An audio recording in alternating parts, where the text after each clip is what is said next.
I'm Judy Stiles. Thank you for joining us this week on Newsmakers. Well, the city of Joplin, an area we've had a Convention and Visitors Bureau for 30 years now. Today we're getting an update and a look at the future. Joining me is Patrick Tuttle, the CVB director. Thank you for being here today. Glad to be here. I know you just recently came out with some information about a tourism study, but before we get into the nuts and bolts of that, let's, for our viewers, explain when you say Joplin Convention and Visitors Bureau, what are you talking about? The CVB, for short, is the tourism arm of the city of Joplin. So we actually are a department under the city. Most of your CVBs throughout the country, either they're self-standing or they fall under a chamber of commerce or they fall under a municipality. That's how we do it. So the lodging tax that's collected is funneled through the city. We're a standalone department. We receive nothing from the general fund, so the general fund tax is something that we don't touch. We live off the lodging tax alone. So based on how well the hotel and the markets happens, then we can do more things. Should that market drop, then we do less things, but it's all hinged on that. So the Department of Four that we have there are totally funded and managed by the lodging tax. Great, and you are located downtown in City Hall. Literally, I tell everybody I literally have the office at 6th and Main. That's my corner right there. I love that view, and it's a very interesting. Plus, we're on Route 66, and that's important for us. We're not really a bona fide visitor center inside City Hall, but we've turned into a visitor center because a lot of people just pop in. Folks who have been raised in Joplin come in. As you know, we've talked about the history guide we just did. And that's been an amazing response. We had probably 220 requests for it in the first week it came out from, and a lot of them are people who are raised here and have They left. want to read about their history and go out and see things, right? Right. So part of that visitor profile, part of the visitor center is what we do as well. Our function is to promote Joplin beyond Joplin. So we primarily focus, the kind of the rule of thumb is 70 miles away or greater. And that includes international because of the fact of the Route 66. We do put Joplin advertisements in international magazines and extend the focus there. Very heavy in social media and those aspects we work with. But it is getting what Joplin is about out to the public.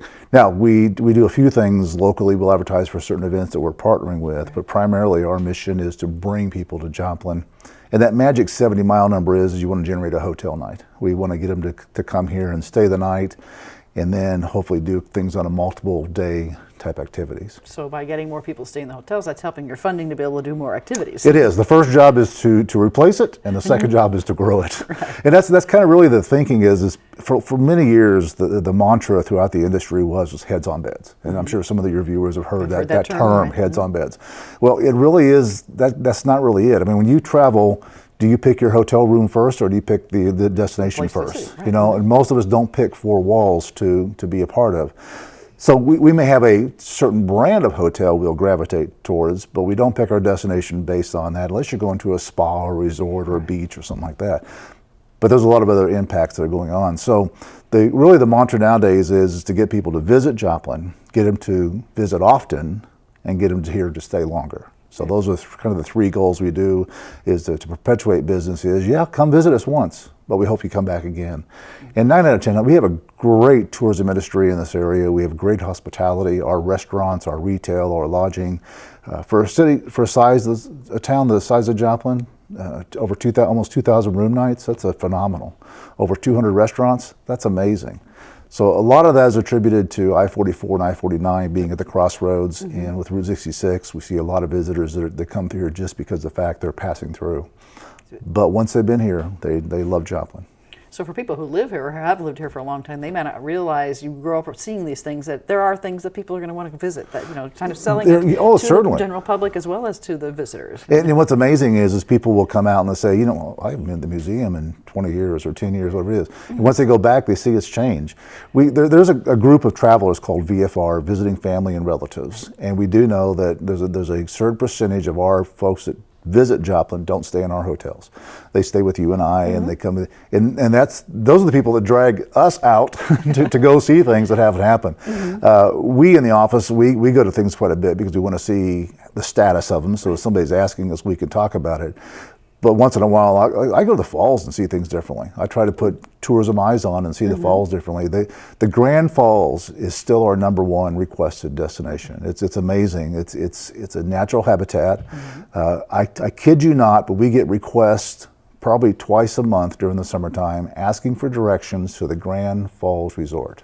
And it has never existed. It has never ever been a resort out there, but people, for some reason, you can't find it on any of the search engines, you can't find it anywhere. It's never been in print, but people want to come see that Grand Falls. But it is Missouri's highest continuously flowing waterfall. So I mean, it is a piece of notoriety that is good for the area, and people want to see it. And it's an easy access off of the interstate. People want to just take a short break, just like the Wildcat Glades. People will go there to stretch their legs and see something different, and then get back on the road again. Right. So recently you decided that we've been doing this for 30 years. It's time to kind of have this outside evaluation of what you're doing. I know you've had a lot of time putting plans in place, but give us some background on how a decision was made to, well, maybe we need to bring somebody in to help us study. Certainly. Well, in 1988 was the first 2% lodging tax was added, and that started the CVB. There were 2 people at that time. And then the year 2000, we added 2 more percent, so we're currently at 4%. And in that second 2%, it added entryway beautification, it added a grant program, and it added the sports side of it, the sports marketing side. So that's the 4% structure right there. And in that 30-year span, one of my predecessors did a quasi customer profile. They did some mail-back cards, and as people came in, they got them to send responses back. After you come here, send us some information. Right. So it really wasn't scientific, it wasn't empirical data. It was just kind of a, are we doing the right thing? Right. And as that was a time when Joplin, you may remember Boomer, the mascot Boomer, and the kind of the mining type feel of the advertising. That was at a time when that was being tested and it wasn't working.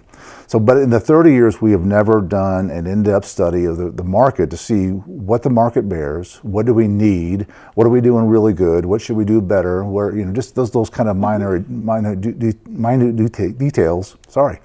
And then the next phase after this study would be done would be actually do a real customer profile. And that takes about 8 months to actually have people on the trenches asking people why you're here and what you're doing. Where you're meeting John Q. Public. Yeah, exactly, getting the detail. So the tourism study right now, this one we're working on, the independent tourism study will be finished from the consultant about the end of March.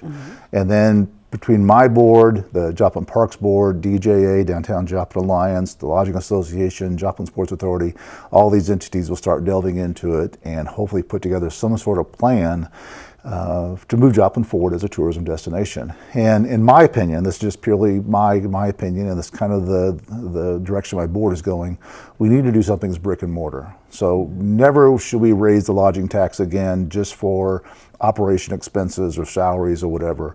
It needs to be, if we go to a 6% or an 8% or whatever that number is, it needs to be something that's brick and mortar. People can see it. Yeah, conference center, multi-use facility, whatever type thing, it's going to raise the bar on why to come to Joplin. And once you do that, once you increase the why to come to put Joplin as a destination, then all the tax bases across the load will have an increase. I mean, because of the gas tax and restaurant and all those type of things. Sales tax helps out. That's right. And then in return for the people of Joplin, it raises the quality of life. So we've added something that has got another level of excitement there. One example is we've had a trade center at the old Holiday Inn for years, and it is now, in its last days of its life, and the Holiday Inn is closed down and moved to the new Holiday Inn. But back in those days, we had a 30,000 square foot trade center. It was really open space, where you could bring things in. Only divisible by 10,000, but it was a need, and it filled the need. Well, conventions and conferences nowadays people are expecting coffee bars, they're expecting Wi-Fi, they're expecting breakout spaces that have for small meetings. Right. They're expecting larger spaces for keynote speakers or banquets, those kind of things. So I use the term as the modern footprint of conventions. We have not kept up with that, and it's nobody's fault. It's not pointing at any one person, but we as a market, as a tourism market, need to look at that and see exactly what we want to go towards and work with it. Same question falls on the sports side. Do we want an indoor multi-use facility, and if so, what does that look like, and for what purposes? These are some questions we've got to answer over the next 3-4 months to put together the final report of the study. So this, what we have right now in front of us, the February 2018 update, is something that you received from the people doing the study. Kind of breaks things down. I know you present this to the City Council, information, and section talking about the evaluation process. Kind of breaks this down into the steps and so forth. That's right. Have that graphic. That's right. The design workshop is based out of Aspen, Colorado. We went through an RFP process, and we had 5 different companies submit proposals, and we we worked on them after several different interviews and processes with them. And their steps is to go through, and they had a working group here in town that was comprised of stakeholders from the tourism industries. And those folks from across the board, to include the university, gave input based on a series of questions that they had. And then from that, they started digging into that. Then they went into tourism trends and analysis and the industry type things. Beyond just Joplin. Beyond Joplin. And then they're also, what's not in this report yet is the comparable studies, which will be a part that'll look at what else is happening in the state of Missouri or around us, what's competing with us in those areas. So they presented this to council just as an update as to where they are. And really before they go into final print, they wanted feedback from council and some other groups. They met with my board. They've had some other community people who have heard this respond to them based on some of the findings that are there and put that out there. Well, you mentioned, competition, and people may not, or maybe they do realize that tourism is a very competitive business. I mean, if you were to, when you drive down 44 up 49 in the interstates, there are signs everywhere, stop in my town. You have options, yeah. You have options. Well, the current status in Joplin, one of the things that's really critical for us is based on the room count, we have over 600,000 rooms available a year. Now, take that into account. We have just over 1,800 rooms in total. So you do that times 365 days, it's over 600,000 rooms we have available. Based on the lodging tax and based on what the average daily rate that we know that we sell our rooms for, we're selling over 400,000 rooms a year. Now that's good, that's exciting, especially that puts us at about 65% of our rooms are being sold. We should be though in the upper 70s to 80%. So we want to push it that further. Right. Yeah. So there's 200,000 rooms we're leaving on the table that we're not doing something with. So never will we be 100%. The market just doesn't happen like that. It just doesn't. We don't want that to happen. But somewhere around the 80 percentile of our annual rooms rented or used is what we're really after. So that's kind of the current condition. It's about a $1.4 million lodging tax that comes in. We manage 70% of that, and Joplin Sports Authority manages 30% of that to bring people. And like I said early on, the idea is to replenish the lodging tax first, and then grow it second, and keep it going from there. Well, and looking through the report that you shared with us, you're talking about some of the highlights. That brings out the opportunities. You mentioned location, the interstates, the weather, the things that we already have in place as pros. The things you have going for Joplin.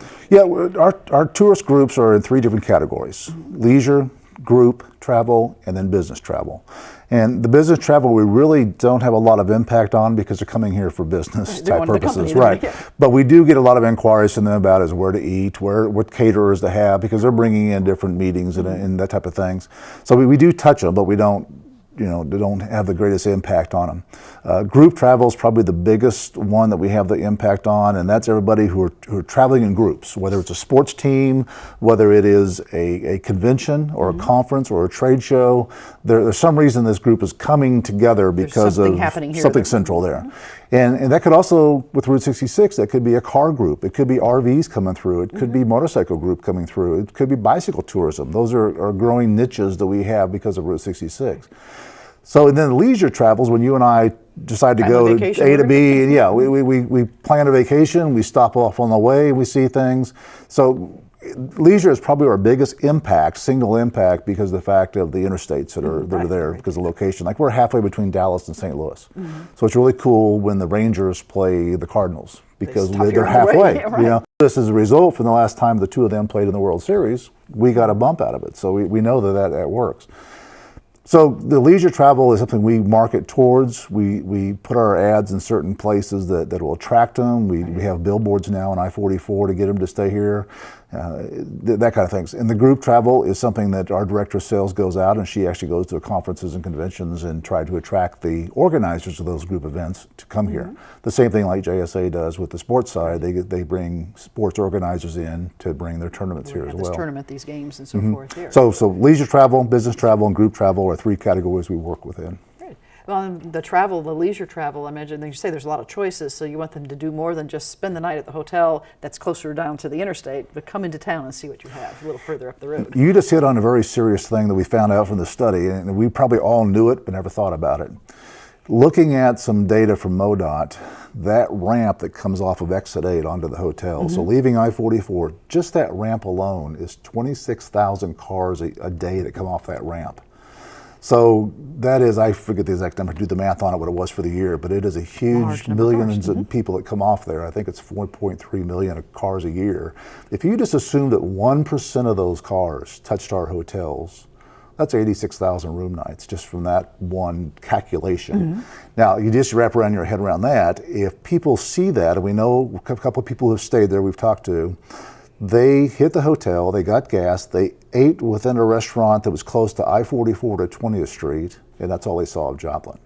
So imagine living within that world between I-44 and 20th Street and only on Range Line. That's the We're city. missing a lot of people that aren't seeing our downtown, they're not seeing our attractions. So how do we do that? And I mentioned early on that we're part of the visitor center. Well, maybe that's one of the questions is we need a visitor center location somewhere out around Exit 8 to push them further in town. Right, right. Or get them to stay longer, you know, or come back again. Right. So those are all, that's a light bulb moment that came from the study that we really didn't think about. I think we all knew it. It all made sense.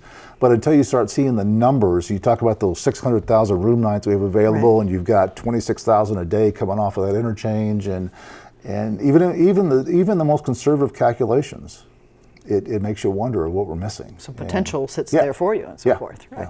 Well, some of the challenges in looking at this, I noticed, of course, they mentioned airline access, and just recently we found out about some increased air flights. Sure. But that people want to fly sometimes. They're not going to drive down the highways. We've raised a question with our colleague Wendy over in Carthage that we've tried to get American Airlines to increase the air support into Joplin during Marion days. Right.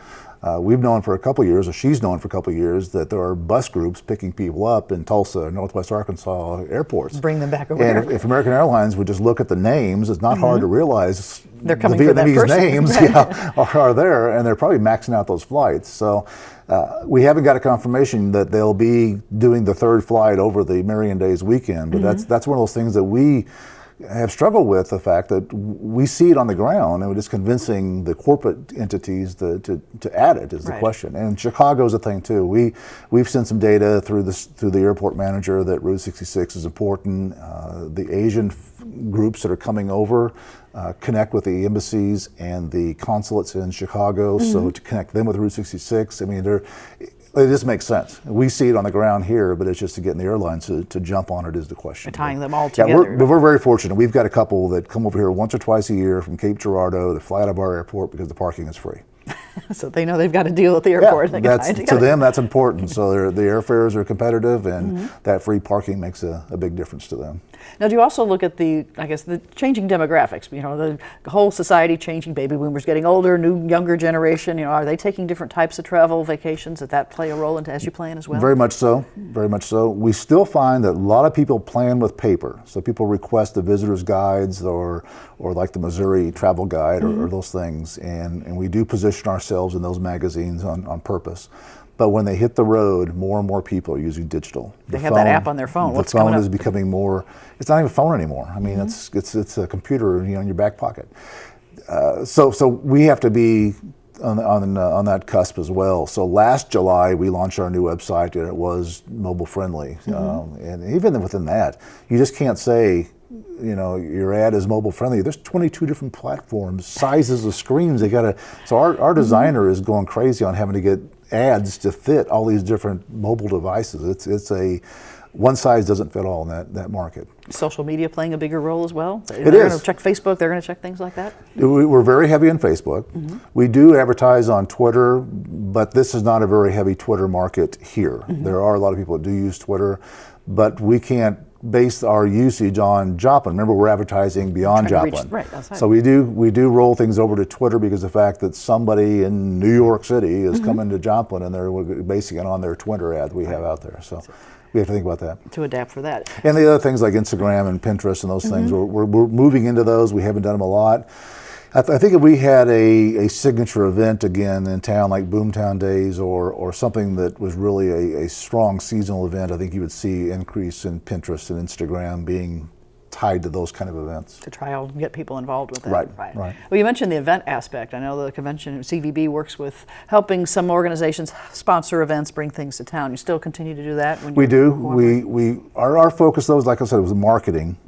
So if an event comes into town, we're probably going to talk to them about how we can help them attract more advertise people. to people outside to come in. Yes, or maybe through our grant program, they're going to bring in a higher level keynote speaker. So if that's the case, that would attract more people to come because of that, then we will do that as well. It's all about the bigger draw, trying to bring the bigger amount of people into town. And if we can, a lot of our smaller events don't have a marketing budget per se. They maybe have a Facebook page because it was fun to do, but as far as boosting their ads or putting them out there for more people to see them, so if we can add that equation to their program, excuse me, we will do that. And we have a grant program that every year it's for profits or non-for-profits. They're able to apply for it. It'll be released probably in March, April timeframe for this coming year, and they can submit an application to us and just see what happens. Great. Okay, so keep an eye out for that. Yeah, it's $110,000 a year. Any one event can get up to $15,000, and it does make a difference on your marketing dollars. But we may work with them enough to mine it down to where it makes sense. But $1,000 for a small event could make a world of difference as far as getting things done. Successful and tying it together. Yep. Well, I know within your report you have different, we've talked about the competitive markets, Yes. the preparations and so forth, current conditions. So there's a lot of information as you look through here. One piece that's not here yet that'll be coming out is the comparisons, and the comparisons around the other cities we looked at. They looked at 5 other cities, and I think once the council and the other members of our boards will see those numbers, and you actually see that the town X has already done this, and here's the pro and con, then we got to look at our market and say, how do we move forward on that? It's really easy to say, let's just build this, but if you don't know what you're going to use it for, you don't know how you're going to fund it, that's going to be the challenge. The last thing we want to do is put any burden on any one department or, the city as a whole or any private entity to where it doesn't succeed. We want something to success. So the 5 cities that we have comparables with are looking at their tourism markets. What are they competing with us on? And what do they have that we don't have? And then what does Joplin have that they don't have? And are they comparable size? How do they choose those 5 cities? Yes and no. Okay. Yes and no. We kind of went through where we know we lose business to. Oh, okay. Like Springfield's obviously one of them that we compete with, apples to apples in some cases. Right. And look at a convention center, they really don't have a convention center to speak of. They have several hotel properties that have meeting space, and they have the fairgrounds, and they have the convention center that's downtown, but it's not a big open box like you think it. Well, Branson, they do have one. Right. It's so they're competing with Branson. So looking at those, we went through a list and we kind of checked them off. We kind of rated them and then see how Joplin stacks up to those. Right. Everything down to like trail system, down to sports venues, down to trolley systems and mass transit, those kind of things. So they're looking at to see in those comparables, what are we competing with? What may make a difference on us winning a conference or a sporting event or whatever. And then second of all, if we were to do something, how does the infrastructure benefit from that, or how does the structure suffer from that? So we have to look at all those aspects. Well, you mentioned the conference center, the multi-purpose facilities, those types of things. Like you say, might be let's build it, but the plan on how you're going to use it is a big part of it. Very big part. If you just look at the sports side alone, are we going to attract NCAA level events, which would support the university, or are we going to back it down and just go to a MISHA type events that would be at the high school level or something in between? Because all of those groups have different demands on what makes it worthwhile for them to be there. Everything from lighting to ventilation to floor space to locker rooms to concessions. If you really get into the nitpicky stuff, when this university hosts an NCAA event, there's a lot of hair pulling in the background to make sure we're going to do this thing correctly. You got to get it right, You got to do it right. And just one example is this gate. How many spectators are you going to bring to this event? Just not the kids and the athletes, but how many spectators? Right. And when you look at that, then you got to look at the amenities. You got to look at security, look at safety, look at feeding all those people. There's a lot of the number of porta potties. It gets into the weird kind of minutia of stuff. So as we move forward, what level do we want to go after? On the conference side, the having meetings. Meeting side, we've got a world-class hospital here now with Mercy and Freeman together, but with the new Mercy to showcase, and the high school with the brand new high school, the largest footprint in the state. we don't have a facility to attract those level of conferences that would showcase those two facilities. You know, we could probably handle 40 to 60 people in a conference, but beyond that, it really gets kind of difficult to put them in the way that they want that modern footprint to be. So looking down the road, this process you're underway now, there are many, for viewers, there's this number of steps still to take. You know, Yes, somebody's watching, yes. they say, We're not done. You know, there's more work to be done. So what is your anticipated timetable? You say, you know, suppose you're going to be able to come back and maybe start talking more seriously about opportunities. Well, I think the consultant, Becky Zimmerman's going to come back in March and give the final report both to council and to my board, back to back. And then from there, we'll push it out to the other agencies that I mentioned earlier and get them involved. And then with a new council being seated in April, we probably wouldn't come to any decision before that time anyway, but we wouldn't present a plan until after that council is set, because it wouldn't be fair to everybody else. So I'm looking at probably April, May to be the earliest time frame to have some sort of input that we would do a public hearing on and see what people think about and go from there. So there'll be certain steps you want to hear from the people in the community before. And I don't have the wisdom on if we were to go for a lodging tax increase as far as when. That's a crystal ball for the experts to give us kind of what those things happen. The time frame for doing this. Right. You know, this is a finicky area for raising a tax, and the good thing on the lodging tax is it's not paid for predominantly by our people. It's paid for by guests coming to town.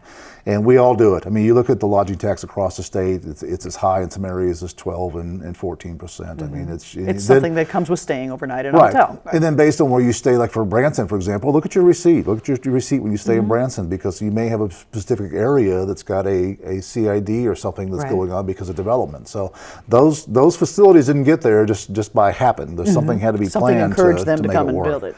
Right. And we've been very fortunate, you know, with we just heard from the planners on recovering the city from the tornado. I mean, a lot of well-placed money has done some really good things in the Joplin market, and that has attracted a lot of business people to town that we didn't have before. We have restaurants here that weren't here before the tornado, and they came because of the resiliency and the recovery effort. So we're hoping the same thing will happen on the tourism side, whether it's an attraction, whether it's a conference center, whether it's a multi-use.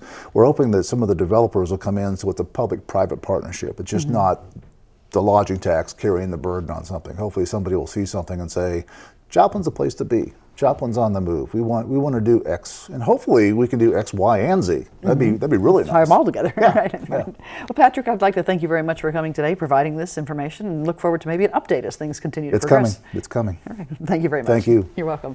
And I'd like to thank you, the viewers, for joining us this week on Newsmakers. I'm Judy Stiles. Hope you can join me again next week at the same time on this station. We'll see you then.